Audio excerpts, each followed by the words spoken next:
आधुनिक भारत के पेपर में आज हम जिस टॉपिक को ले रहे हैं वो है अंग्रेजों के भारत में अन्य युद्ध। मैं doctor Vikas Rotiyal, associate professor history, college education, Rajasthan.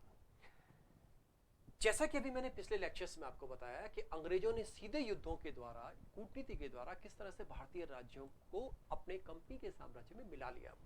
अब हम जो कुछ युद्ध बचे हैं, कुछ राज्य बचे हैं, उनकी चर्चा करेंगे जो कि एग्जाम्स में पूछे जाते हैं। आप देख सकते हैं कि ये 1764 लिखा हुआ है, यानी कि 18वीं शताब्दी का लगभग मध्य है। उस समय के भारत की तस्वीर है और उस समय के भारत की ये शक्तियां हैं। एक एक करके इनको आप देख सकते हैं वन बाय वन। ये आप देख रहे हैं कि यहां पर बंगाल का नवाब है। ये जनजातीय क्षेत्र हैं जिनको आजकल जिसको हम छत्तीसगढ़ कह देते हैं। ये निजाम ऑफ हैदराबाद राज्य है, यानी आज का तेलंगाना और आंध्र प्रदेश। ये मैसूर है, ये कर्नाटक है, और ये सबसे बड़ा राज्य जो है पेशवाओं का है। इसके अलावा अवध का नवाब, ये पहाड़ी राज्य, ये गोरखे राज्य, ये सिख राज्य और ये अफगान राज्य है, ये सिंध का क्षेत्र। ये आप देख सकते हैं, इतना स्ट्रक्चर है हमारे सामने है। आज के इस टॉपिक में हम लोग जो चर्चा करने वाले हैं वो इस बात पर करेंगे, बाकी सारी चर्चाएं हमारी हो चुकी हैं, कि किस तरह से अंग्रेजों ने, किस तरह से उन्होंने सबसे पहले 1815-16 में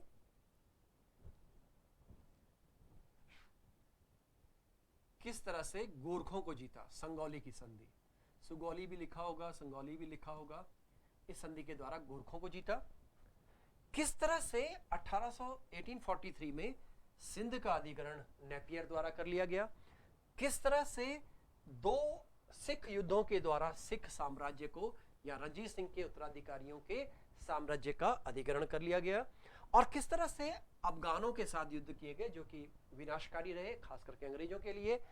ये इस समय के, आज हम इन 3-4 युद्धों पे चर्चा करेंगे, 3-4 राज्यों पे चर्चा करेंगे। अब यहां पर आने से पहले हम सबसे पहले जरा गोरखों की बात देख लें वन बाय वन। ये पहला गोरखा युद्ध है 1814 से 1816 के बीच में। एक तरफ अंग्रेज, दूसरी तरफ से गुरखे। एक्चुअली इसको एंग्लो गोरखा वॉर भी बोला जाता है। गुरखा उनका जो मूल शब्द है वो है गुरखा, बोलने के लिए गोरखा भी बोल देते हैं। तो पहला है एंग्लो गोरखा वॉर या गुरखा वॉर, या इसका दूसरा नाम भी लिखते हैं एंग्लो नेपाल वॉर। तो ये युद्ध है जिसके द्वारा जो नेपाल, ये जो गोरखों की आर्मी होती थी, ये आप देख रहे हैं, इसको हम टेक्निकली खुखरी बोलते हैं, एक तरह की तलवार है ये, इसको खुखरी बोलते हैं। ये आज भी गोरखा रेजिमेंट का मेन आर्म माना जाता है, सिंबॉलिक आर्म है, प्रतीकात्मक है, कन्वेंशनल है। ये जो मेन युद्ध है ये हिमालय के क्षेत्र में होने वाले युद्ध हैं, यानी मेनली ये उत्तराखंड हिमालय और नेपाल हिमालय के बीच में होने वाले युद्ध हैं। और इसमें जो मेन व्यक्ति है वो मेजर एक्टर लोनी था। और भी है, गैलेप्सी भी है, गैलेप्सी ये आपके सामने दिख रहा है। मेजर जॉन भी है, मेजर जनरल मैरले भी है, लेफ्टर भी है, और इधर की तरफ से ये थापा ग्रुप है, यानी गुरखे हैं। इसका कारण ये था, युद्ध का कारण ये था कि नेपाल ने या गोरखों ने एक जो अपनी यूं कहें कि नेपाल की तरफ से अंग्रेजी एरियाज में इन्होंने अधिग्रहण करना या आक्रमण करना प्रारंभ कर दिया था। और इधर 1790 के बाद गोरखा लोगों ने विशेष रूप से कुमाऊं हिमालय और गढ़वाल हिमालय पर आक्रमण किया, जबकि अंग्रेजों की नजरें वहां पर थी, इसलिए इनके साथ युद्ध होना स्वाभाविक था। इसी प्रक्रिया में ये युद्ध होता है और इस युद्ध में अंततः ट्रीटी ऑफ संगौली होती है। ये आपके सामने ट्रीटी ऑफ सागौली लिखा होगा, संगौली लिखा होगा, ये संधि हो रही है जिसके अंतर्गत सबसे इंपॉर्टेंट बात ये आई, एक काली नदी है आज के जो यूं कहें कि यूपी और नेपाल के बॉर्डर पर काली नदी है। इस काली नदी को अंग्रेजों ने सीमा रेखा मान लिया इन गोरखों के और अपने बीच में। एक टेरी गढ़वाल नाम का राज्य सेपरेट बना दिया गया, क्योंकि टेरी गढ़वाल के राजा द्वारा अंग्रेजों को अपनी तरफ से समर्थन दिया गया था, सैन्य सहायता दी गई थी, क्योंकि हिमालय पर लड़ने के आदि अंग्रेज नहीं थे। इसलिए पहाड़ियों को पहाड़ियों के माध्यम से ही जीता जाए, उसी टूल का इस्तेमाल किया जाए। और यहीं से एक गोरखा रेजिमेंट बनने की प्रक्रिया भी शुरू हुई। अंग्रेजों ने गोरखों को अपना परमानेंट साथी मान लिया। और ये आश्चर्य की बात है, तब से लेके आज तक गोरखे आज भी इंग्लैंड के साथ हैं। आज भी गोरखा रेजिमेंट हमारे यहाँ हिंदुस्तान में भी काम करती है और गोरखा रेजिमेंट उनके यहाँ भी काम करती है सेपरेटली। तो ये गोरखे उनके साथ बने रहे सदैव। ये आप देख रहे हैं, मैंने आपको बताया ये सुंगौली की संधि है और इसके अंतर्गत किस तरह से ये नेपाल का एरिया है, ये हम उत्तर प्रदेश वाले इलाके यानी भारत के इलाके में आ गए और इस तरह से ये सीमा रेखा बनती है। अब थोड़ा सा बात करें अफगान युद्धों पर। अफगान युद्धों पर जाने से पहले ये खास करके 1839 से लेकर के 1919 तक ये कुल मिलाकर के 3 युद्ध हुए हैं गोरखों इनके अफगानिस्तान के साथ। अफगानिस्तान के साथ युद्ध की क्या जरूरत पड़ गई, ये उस जमाने का एक कार्टून आप देख सकते हैं। ये आप देख रहे होंगे एक भालू है, भालू प्रतीक है रूस का, रशियन बेयर, ये रूसी भालू है। और ये लॉइन प्रतीक है इंग्लैंड का लॉइन। और ये बीच में एक अमीर है अफगानिस्तान का, इन दो के बीच में फंस गया है ये इस जमाने का कार्टून है, उसको जरा ध्यान से समझिए। अब आप सोच सकते हैं कि इस व्यक्ति का क्या होने वाला है। एक तरफ भालू है और एक तरफ शेर है, लॉयन है, एक तरफ बियर है। और इसके अंतर्गत save me from my friends.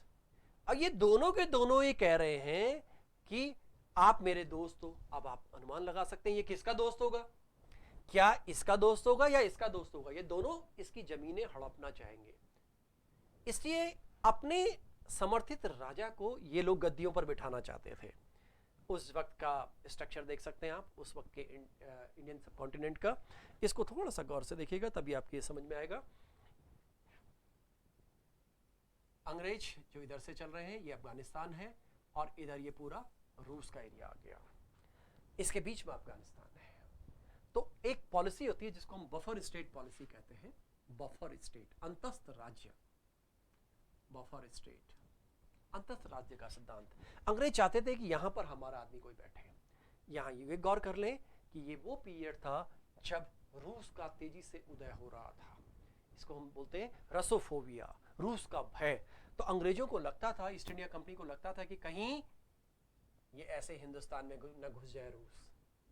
इसलिए अफगानिस्तान में जो ब्रिटिश कंपनी थी ये अपना आदमी बिठाना चाहती थी। और इसी प्रक्रिया में यहाँ पर इस युद्ध का पहला राउंड तैयार होता है। ये स्ट्रक्चर आप फिर से देख सकते हैं, ये पंजाब का इलाका है, ऊपर कश्मीर का इलाका है और इस पार्ट में आप देखें कि ये अफगानिस्तान है और ये इंडिया है। तो जो पहला युद्ध हुआ, इस युद्ध में अंग्रेजों की स्थिति बहुत खराब रही और मैंने आपको बताया कि 1839 में ये युद्ध प्रारंभ होता है। 1839 से लेकर के 42 तक। एक पॉलिसी का नाम है, उस पॉलिसी को आप अच्छी तरह समझ लें, मास्टरली इनएक्टिविटी, जानी बूझी निष्क्रियता की नीति। ये इसी संदर्भ में इस्तेमाल की जाती है, जानी बूझी निष्क्रियता की नीति। मास्टरली इनएक्टिविटी, ये यूपीएससी में कई बार पूछा गया है क्वेश्चन। और दूसरी बात हम देखते हैं कि 1838 में एक संधि होती है, त्रिपक्षीय संधि, जिसमें एक और अफगानिस्तान का निष्कासित अमीर था शाह शुजा, दूसरी तरफ सिख थे और तीसरी तरफ अंग्रेज थे। प्रारंभ में अंग्रेजों को सफलता मिली जब उन्होंने काबुल की ओर अभियान किया, लेकिन अंततः अंग्रेजों को भारी हानि उठानी पड़ी और अंग्रेजों की पूरी बेइज्जती हुई, बहुत बड़ी बेइज्जती हुई। और इसीलिए कहते हैं इसी का जो परिणाम था, इसी का एक अंतः परिणाम के रूप में सिंध का अधिग्रहण होता है। 1843 में सिंध का अधिग्रहण कर लिया गया। ये सिंध का भी आप मैप देख सकते हैं, ये हमारा राजस्थान का भाग इससे जुड़ा हुआ है सिंध। और सिंध के लिए यहाँ पर दो नाम बड़े महत्वपूर्ण है। 1843 में सिंध का अधिग्रहण हुआ, 1843 में सिंध का अधिग्रहण हुआ। ये आपसे अक्सर डेट पूछी जाती है। और जो मुख्य अधिकारी था वो था नेपियर, चार्ल्स नेपियर। अभी आपको आगे उसका पिक्चर भी दिखाया जाएगा। 1843 में जब अंग्रेजों की बहुत बेइज्जती हो गई, कुछ अंग्रेज इतिहासकारों ने यह भी कहा है कि ये ठीक उसी तरह से है जैसे कोई आदमी बाहर से पिट कर आता है और घर जाकर के अपनी पत्नी के 2 थप्पड़ मार देता है। यानी ये अपना जो गुस्सा है वो किस पर निकालें, तो ये कमजोर था सिंध, इस पर इन्होंने गुस्सा निकाला। ये नेपियर उस वक्त का एक इंपॉर्टेंट जनरल है जिसके एक बहुत ही फेमस स्टेटमेंट है जो कि कई बार आईएएस वगैरह के एग्जाम में पूछा गया है, वो है हमें सिंध हड़पने का कोई अधिकार नहीं है, क्योंकि उनका मित्र था। हमें सिंध हड़पने का कोई अधिकार नहीं है, फिर भी हम ऐसा करेंगे क्योंकि यह अत्यंत उपयोगी किंतु धूर्ततापूर्ण कदम होगा। स्वयं कह रहे हैं, ये नेपियर खुद कह रहा है, नेपियर का स्टेटमेंट हम नहीं कह रहे हैं। ये बहुत उपयोगी है, हालांकि धूर्ततापूर्ण कदम है। और इसी धूर्ततापूर्ण कदम के 2 पक्ष आप देख सकते हैं, आपके सामने दोनों पिक्चर आ रहे हैं। ये है नेपियर, ये नेपियर की दोनों तस्वीरें नेपियर की ही हैं, अलग अलग फॉर्मेट में नेपियर की तस्वीरें हैं। और इस नेपियर की तस्वीर के साथ साथ एक बिंदु और आता है, वो ये है सिंध के कई भाग होते थे, ये सिंध के नवाब हैं, वहां के रूलर्स हुआ करते थे। अंग्रेजों का इनसे कोई लेना देना नहीं था इनके साथ, बल्कि एक व्यापारिक संधि थी। ये सिंधु नदी है, माना सिंधु क्षेत्र में ये व्यापार की बात करते थे, क्योंकि आपको पहले बताया गया है कि अंग्रेज लोग भारत में व्यापार करने ही आए थे। तो व्यापार इस क्षेत्र में कैसे हो, उस संबंध में अनेक संधियां की गई थी। उनमें से एक सबसे नई संधि 1832 की थी, और कोई दुश्मनी नहीं है उनके साथ, लेकिन उनका राज्य अधिग्रहण कर लिया गया। उस वक्त इस नाम को आप देख लें, ये आउट्रम है, आउट्रम, कुछ जगह उट्रम भी इसका उच्चारण मिलता है, उच्चारण का कोई इशू नहीं है। ये वो व्यक्ति है जो बाद में अवध का एक अधिकारी बनता है। ये 1857 की क्रांति में भी इसकी भूमिका रही, और इस व्यक्ति ने विरोध किया था कि सिंध का अधिग्रहण नहीं होना चाहिए, उसके बावजूद भी सिंध का अधिग्रहण कर लिया गया। ये आप देख रहे हैं, सिंध के लिए एक बहुत छोटा सा युद्ध हुआ था जिसमें कोई युद्ध विशेष रूप से नहीं हुआ। अब हम बात करें पंजाब की। पंजाब मूल रूप से बोलते दिया जाता है कि ये सिख साम्राज्य था। रणजीत सिंह का साम्राज्य कह देते हैं कि सिख साम्राज्य था, लेकिन ये सिख साम्राज्य नहीं था, क्योंकि इसमें हिंदू भी थे, इसमें ब्राह्मण भी थे, इसमें अन्य जातियां भी थी, इसमें कुछ मुस्लिम्स भी थे, इसलिए सिख नहीं है, लेकिन बोल ऐसे दिया जाता है कि सिख साम्राज्य था। और रणजीत सिंह के जमाने में एक बात और आती है कि आप यहाँ ये देख सकते हैं, मैप के साथ देखेंगे तो आपको ज्यादा आसानी होगी। ये आप देख रहे हैं, ये महाराजा रणजीत सिंह है।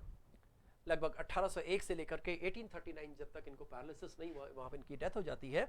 और तब से लेकर के ये पंजाब का ये क्षेत्र आप देख रहे हैं कि ये पंजाब का क्षेत्र है। ध्यान दीजिएगा, पंजाब में एक कंसेप्ट होता था जिसको बोलते थे मिस्ल।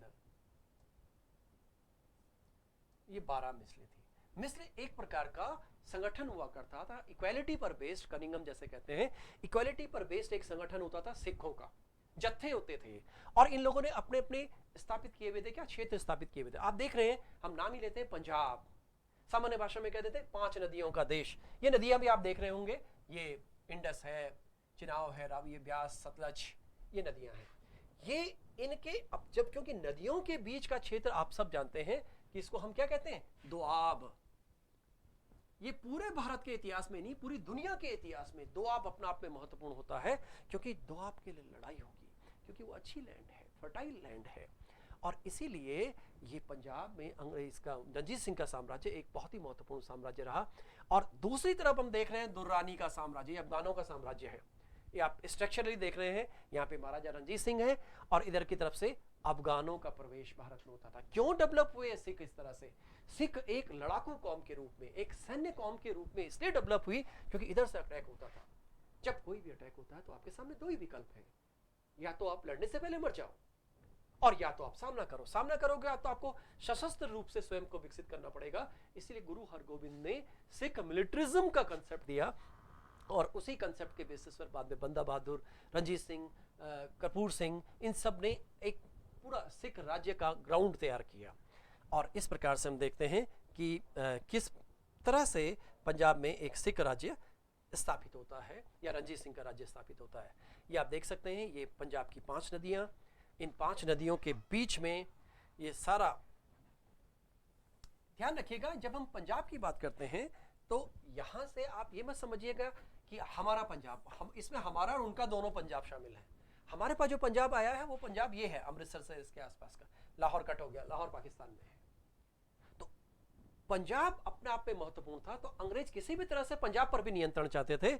इसलिए अब जो प्रक्रिया शुरू हुई वो प्रक्रिया ये थी कि किस तरह से हम इस, आप देख रहे हैं, अगर मैं ज्योग्राफी के हिसाब से बात करूं तो ये जो पार्ट है ये सिंध सागर दोआब कहलाता है, ये चास दोआब कहलाता है, ये रचना दोआब कहलाता है, ये बारी दोआब कहलाता है, ये बिस्त दोआब कहलाता है। आप देख रहे हैं कितने, 5 दोआब हैं। एक दोआब ये है, देखिए ये गंगा यमुना का दोआब, इसके लिए तो निरंतर संघर्ष होता रहा। भारत का इतिहास कई बार कह देते हैं कि ये इसी दोआब का इतिहास है। तो बट ये इतने दोआब, इतने फर्टाइल एरियाज में हम बात कर रहे हैं, और इस पूरे फर्टाइल एरिया में अब अंग्रेज नियंत्रण करना चाहते हैं, वो अपना साम्राज्य स्थापित करना चाहते हैं। तो यहाँ पर आप इसके बाद अगला पॉइंट देख सकते हैं, ये ब्रिटिश इंडिया किस तरह से आगे बढ़ने की प्रयास कर रहा है। ये रणजीत सिंह ने एक दूरदृष्टि रखी थी, ये आपको दिख रहे होंगे दो व्यक्ति, अभी पिछले आरपीएससी के क्वेश्चन पेपर में था ये, कि ये अंग्रेजों के साथ लड़ने के लिए उसने यूरोपियन पैटर्न में सैन्य पद्धति को डेवलप किया। तो उसने फ्रांसीसियों को, ये फ्रांसीसी सेनापति हैं, इन फ्रांसीसियों को उसने अपने पक्ष में मिलाया और अपनी सेना को उस पैटर्न में उसने ऑर्गेनाइज किया।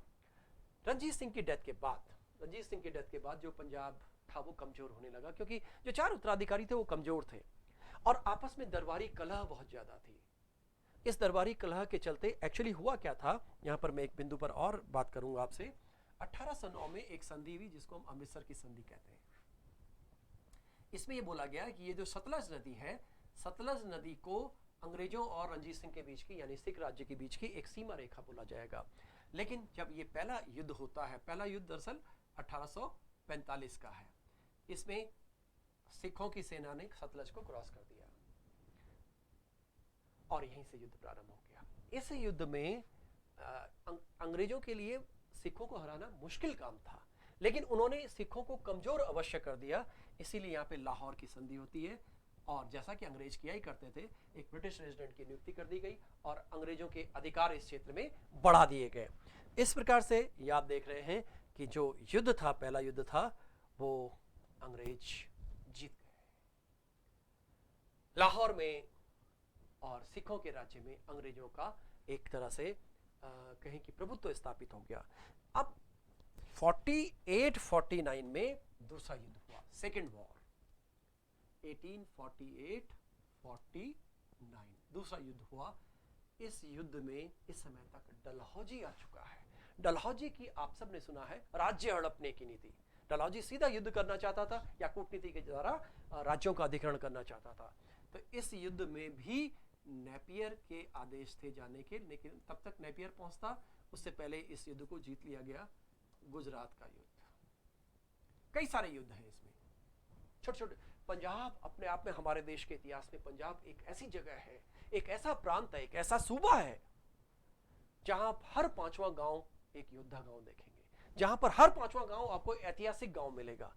तो इतने युद्ध हुए इन गांवों में कि पंजाब अपने आप में इसलिए महत्वपूर्ण है। यहाँ पर छोटे छोटे, जैसे अपने यहाँ राजस्थान में बोलते हैं, यहाँ पे गढ़ भी है और गढ़ियां भी हैं, लेकिन हमारे पहाड़ी टाइप के गढ़ हैं, इनके यहाँ भी गढ़ बने, छोटे छोटे गढ़ियां बनी। अब जब दूसरा युद्ध हुआ तो मार्च 1849 पंजाब का अधिग्रहण कर लिया गया। ये डेट अक्सर पूछी जाती है। और ये जो रणजीत सिंह का उत्तराधिकारी है, उनका बेटा था, ये दिलीप सिंह है। 10-12 साल का बच्चा था उस समय दिलीप सिंह। ये दिलीप सिंह को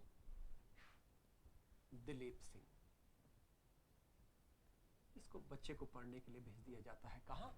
इंग्लैंड पढ़ने के लिए भेज दिया जाता है। पंजाब पर अंग्रेजों का नियंत्रण हो गया। ये वही व्यक्ति है दिलीप सिंह जिससे प्रसिद्ध कोहिनूर का हीरा अंग्रेजों ने ले लिया। ये कोहिनूर का इतिहास अपने आप में बड़ा महत्वपूर्ण इतिहास है। कुछ लोग कहते हैं कि कोहिनूर होना अच्छी बात नहीं है। जिसके पास कोहिनूर गया उसकी किस्मत गई।